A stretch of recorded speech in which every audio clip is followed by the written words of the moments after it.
तुम्ही पाहत आहात MCN न्यूज मराठी। जळगाव जामोद शहरातील सातपुडा शिक्षण संस्था संचालित तथा डॉक्टर पंजाबराव देशमुख कृषी विद्यापीठ अकोला संलग्नित स्वातंत्र्यवीर गणपतराव इंगळे कृषी व उद्यान विद्या महाविद्यालयात राष्ट्रीय सेवा योजना पथकाच्या वतीने क्रांतीसूर्य महात्मा ज्योतिबा फुले आणि महामानव भारतरत्न डॉक्टर बाबासाहेब आंबेडकर यांची जयंती उत्साहात साजरी करण्यात आली।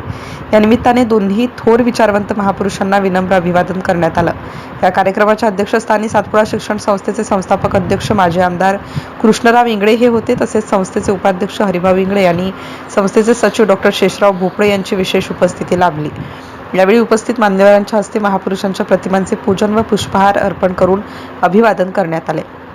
या प्रसंगी हरिभाऊ इंगळे यांनी क्रांतीसूर्य महात्मा ज्योतिबा फुले व महामानव भारतरत्न डॉक्टर बाबासाहेब आंबेडकर यांच्या जीवनावर प्रकाश टाकला आणि उपस्थितांना अशा थोर महापुरुषांचे विचार आत्मसात करण्याचे व प्रत्यक्षात उतरवण्याचे आवाहन केले। सदर कार्यक्रमाच्या यशस्वीतेसाठी महाविद्यालयाचे प्राचार्य योगेश गवई, प्राध्यापक सतीश धर्माळ, श्यामदास बैरागी, राष्ट्रीय सेवा योजना कार्यक्रम अधिकारी अविनाश आठवडे, डॉक्टर अनिकेत उमाडे यांच्यासह महाविद्यालयातील सर्व प्राध्यापक तथा कर्मचारी वर्गाने विशेष परिश्रम घेतले। MCN न्यूज मराठीकरिता वैभव वडोदे, जळगाव।